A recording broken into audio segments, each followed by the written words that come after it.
Thank you all for being here. Welcome. It's a wonderful day, special day, and we're going to start our meeting, our special congregational meeting. And Chipper, you're going to say a prayer? Oh, yes. Let us pray. As Jonathan reminded our children and us this morning, we are beloved by God.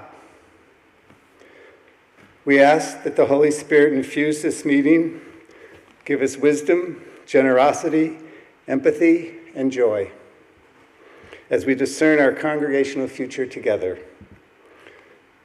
And to take his words again, I hope we make a great loaf of bread. Amen.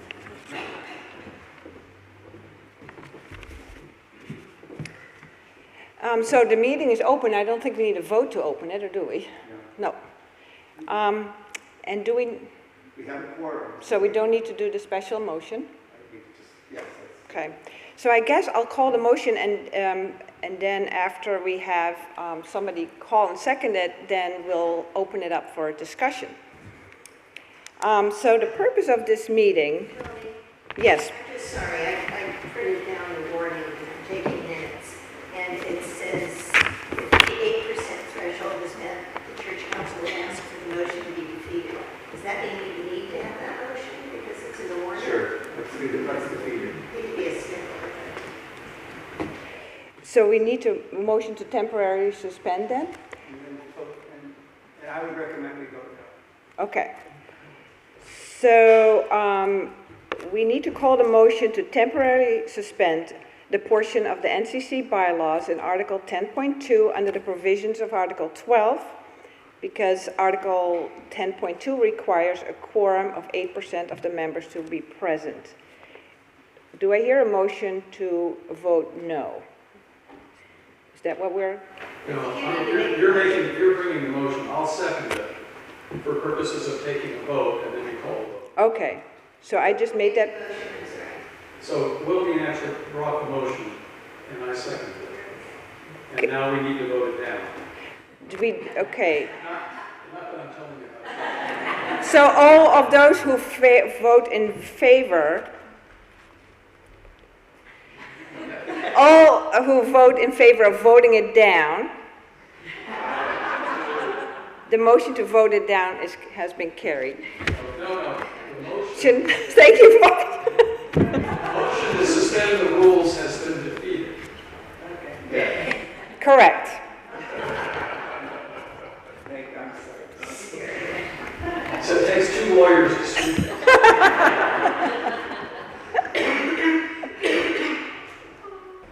So the second motion, the important motion for today, is to vote on the recommendation of our search committee to call the Reverend Jonathan Hauze to be the settled pastor of the Norwich Congregational Church, UCC, beginning on November 1, 2021. Second, or I'll make that motion. Motion is so moved. I will second it. Any discussion? I'd like to congratulate the search committee on doing a wonderful job.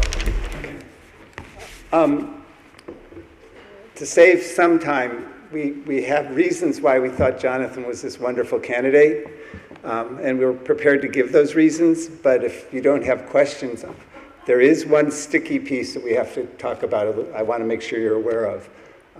But does anyone have any questions? I mean, he just struck us as such a great fit in so many ways. And you should know we had 16 profiles. We interviewed 4 people. We despaired a little bit. When Peter said he was, in January, he was leaving after Easter, we despaired a little more. We found Susan, who seemed like she would be a great interim minister, and we offered her the job. And then on March 14th, Jonathan Hauze, did I say it right? Hauze's profile came in, and we got very happy very quickly. So if you have questions, okay.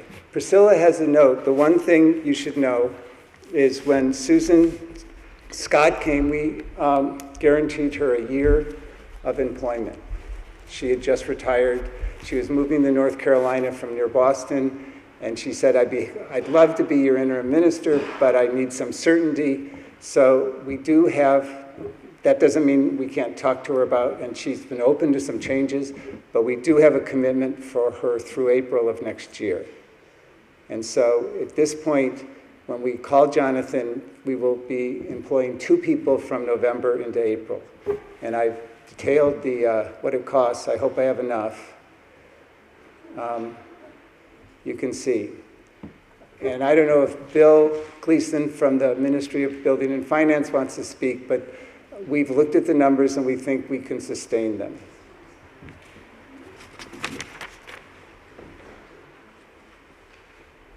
I'm just slopes. Okay. Here, you want me to take a few and do the other side? Yeah. Can I ask, does that imply that Susan would completely depart us? Is there any service that she could do to the church during that time? I understand you offered this. We talked about that, and I think Jonathan's thinking is that, and Susan's thinking is that might be not a very easy situation, and it'd be hard. The other thing is, partly this, until we vote, it's hard to have this discussion, because that's not like I can say, or anyone can say to Susan, this is what's going to happen. After we vote, we can say, this is what's going to happen. I think there's a good chance that she has family reasons why she wants to be in North Carolina, and so we'll be able to work some of that out. And there also, will be a candidate if any other interims come up in the area. Will she continue to preach here until November? Yes. That's the other piece of it. She will stay here. Our current thinking is she would preach until mid-October, and we would have a week with somebody else preaching, maybe 2 at most, but there'd be a small break, and she would be owed some vacation time anyway at that point, but she would be filling in through mid-October. Yes? Correct time to speak to Yes, I'm going to repeat what you say here a little bit because the people on Zoom can't hear. So go ahead, yes. I would like to recommend that we do fulfill our obligation to Susan. I think she's done a standing job for us. And I also welcome Jonathan. Thank you. Judy recommended we can fulfill our obligation to Susan. She's done an outstanding job, and she also supports Jonathan. Other comments? Okay. Marty and Doug James called me. I don't think this is legal, but they wanted to vote for him as well, and I said I would say that to you. Wilhelmine, you want to call the question and we'll vote? Yes. Would there be some benefit to having Susan and Jonathan overlap a little bit so Susan can talk to Jonathan and fill him in on various things?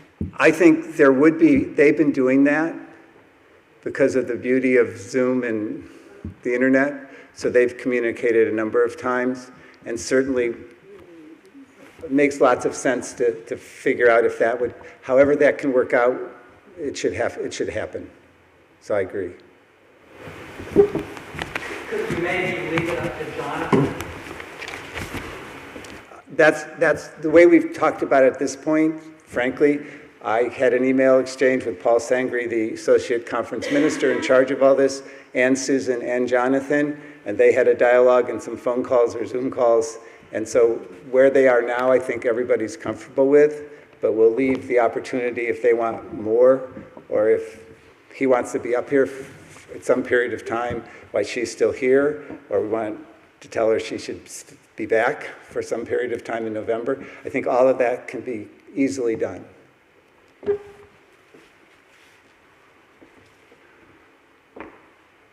Any further questions? I think we all probably understand what the search committee felt, but I don't want to belittle the hard work that the search committee has done. I think it's worth hearing your 4, 5 top words about why you think Jonathan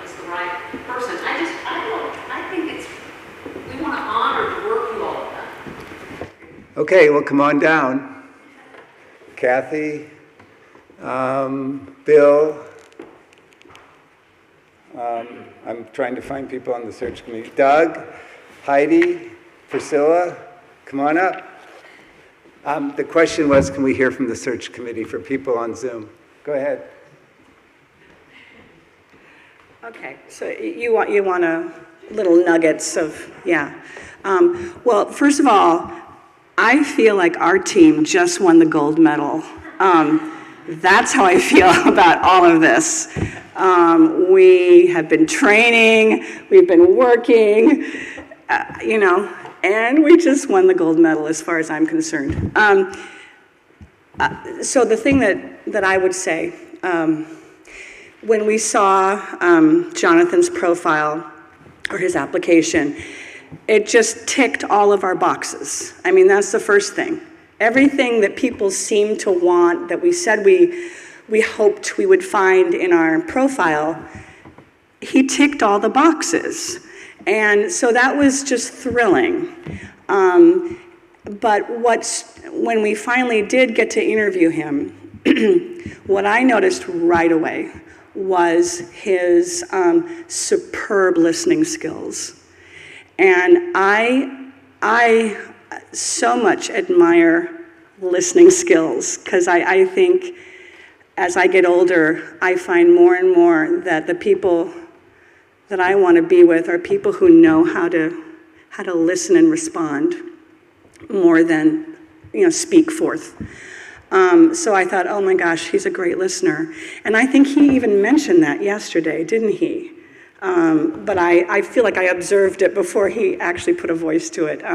So that's what I just really, really loved. He was interviewing with a lot of other churches. I was so, I thought, oh man, he's just gonna get taken away. And, but he really likes us. And he really knew, he'd done a lot of homework about, finding all the information he could about us. And it became very clear that they want to be in northern New England, and they wanted to be at this church. So I'm just thrilled. I'm not usually at a loss for words, but Kathy has said pretty much everything, I think, and it's just, I just feel as though it's this great gift, and we were so discouraged, and we said, right, we're going to just pause for a while, all right? I mean, who are these people applying? Have they even read our profile? Ooh. And so, the decision was made, okay, we need another interim, we're losing Peter. And so Susan comes, and immediately after the contract with Susan has been signed, it feels like, here's this guy. And it's like, the one reaction was, what are we going to do financially? I mean, we have a 12-month contract, and we don't want to lose this guy, and how are we going to do this? And it was like, wait. We're being showered with beautiful, abundant gifts. Let's just say, thank you. And it's been this feeling of joy and thankfulness. And then, when he shows up with this incredible family yesterday, I'm like, wow, I mean, he's way better than he was on Zoom. I mean, and he was really outstanding on Zoom. And he's like, we don't want to go through this again for a while. And he sounds like somebody who might come and stay for a while, right? And he's musical. That was very important to quite a few of us. And then there were people who just really needed to have good preaching and who really want to have someone who's got scholarship, biblical scholarship, and somebody who is going to want to do Bible study and is going to have great pastoral skills. And sometimes I thought, are we ever going to find anybody that the whole committee loves? Because, and I've come to love everybody on the committee, but we all have kind of, we come at it from different angles, which is very, very helpful. And it's like, we're all just like, thank you. Right.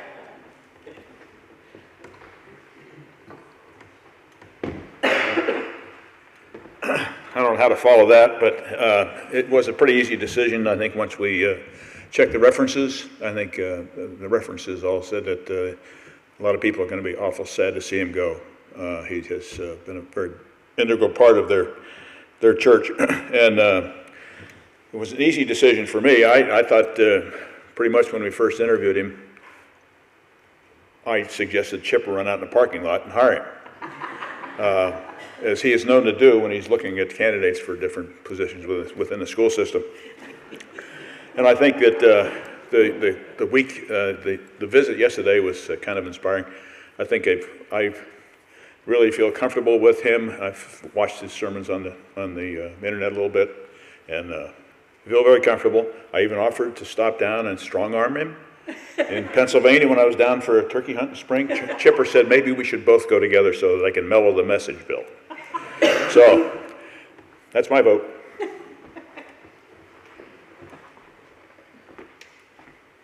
So right from the start, we felt like when we spoke to Jonathan on Zoom that we, to use an overused term, we spoke the same language. I probably was the most skeptical person on the committee. I think I was with every candidate. And I just have no doubt that this is a great choice for our church. I called one of his references and was really just overwhelmed by how highly he is regarded in his current position. I think they're really going to be upset. He has not told them yet that he's leaving. So we're the lucky church, and I agree with everything everyone else said. Oh, there's more. There's 7. And I'll just chime in. He struck me as a real person. He did not have a veneer that you had to try and cut through. He wasn't projecting a facade that, this is what I think you need as a minister. He was just very real, and I think we've all noticed that, as well as his family. They're just good people.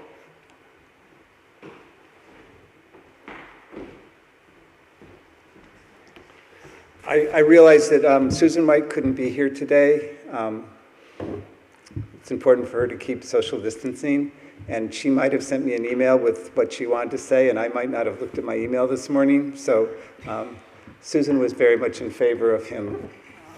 To say it the way I felt it is, when you looked at his sermons online, sometimes he would get into what the Greek words actually meant, and other times, like he did this morning, he would talk about Bon Jovi or somebody like that.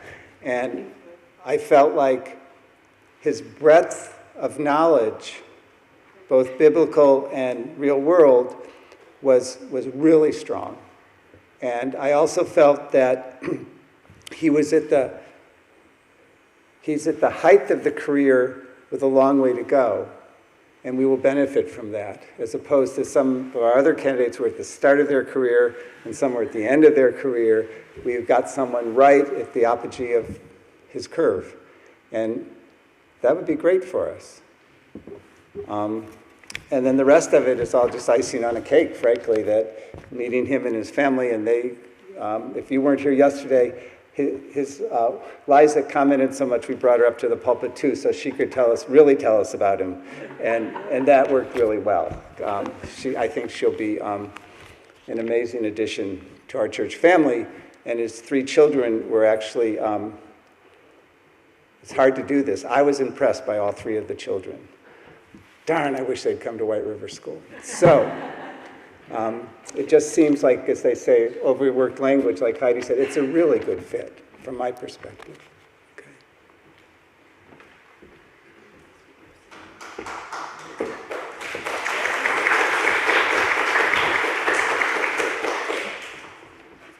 Any further questions, comments?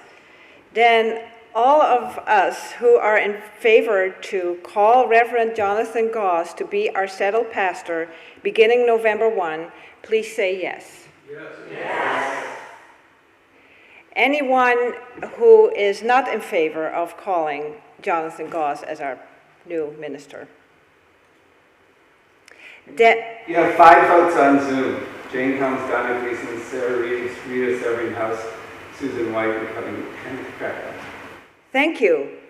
Then the recommendation has been approved, and we have a new minister starting January.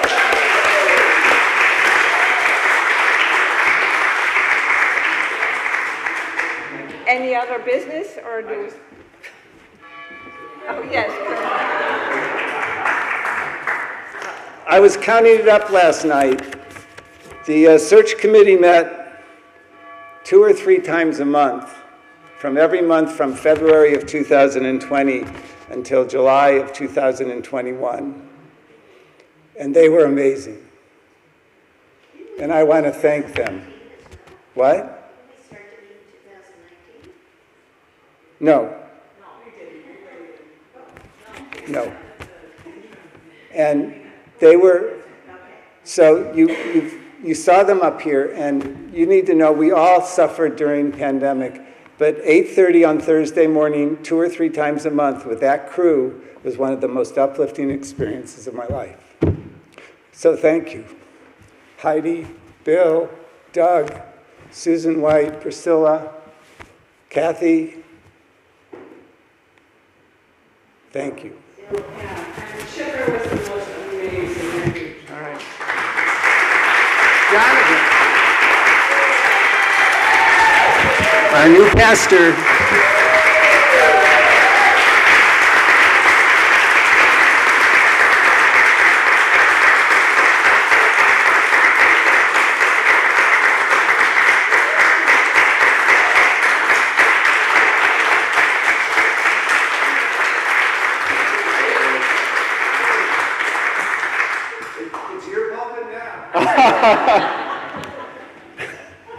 Well, a couple months, but I was thinking about that story of the Red Sox when in '86 when they were 1 strike away, and they had the locker room all set up for the celebration, and then they had to rip everything down really fast. And I said, I don't know, this meeting's going kind of long. We might need to pack up the car. But no, it's so good to be here, and we feel so richly blessed. I was telling someone yesterday that when I started this search and call process, I knew that I knew that the Spirit was leading me somewhere new, but it was very much a leap into the unknown. And as I started receiving profiles, and I'm sure the search committee had a similar experience, you read through so much and you talk to so many people, and you wait and you wonder and you pray, and there's something you just can't calculate. It just, something happens. And I felt like from the very beginning here, I felt a special connection. And when Chipper and I had been talking about this strange thing with the timing of it all, I knew at some point I had to take a leap of faith and say, let's go for it and see what happens. And here we are, and it's such a blessing. Thank you. Thank you.